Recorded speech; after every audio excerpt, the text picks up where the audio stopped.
అయ్యా, నేను పెద్దగా చదువుకోలేదు. వీరిలాగా వాదించడం నాకు చేత కాదు. కానీ నాకు తెలిసినంతలో చెప్తాను, దయచేసి వినండి. నేను డబ్బు కోసమే నా గర్భాశయాన్ని వాడుకున్నాను. అది తప్పంటున్నారు. కానీ నాకు తెలియక అడుగుతాను, వారం 10 రోజులుగా మీరు మీ నోరు వాడుకొని గొంతు చించుకుని కేసు వాదిస్తున్నారు. డబ్బు కోసమే కదా? ఇలా వాదించి డబ్బు సంపాదించడం మీరు మీ నోటితో చేస్తున్న వ్యభిచారమా? ఆ టైపు చేసే ఆవిడ చేతులు వాడుకోవడం చేత్తో చేసే వ్యభిచారమా?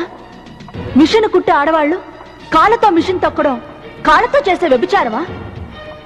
ఎన్నో ఆఫీస్లో, ఫ్యాక్టరీలో, వ్యాపారాల్లో ఒక్కొక్కరు ఒక అవయాన్ని వాడుకొని డబ్బు సంపాదిస్తారు.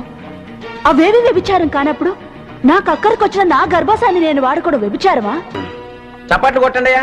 అమ్మా, మీరు చెప్పే పద్ధతిలో వ్యభిచారాలు కూడా మేం చేసేది వ్యభిచారం కాదు, ఉద్యోగం అంటారు.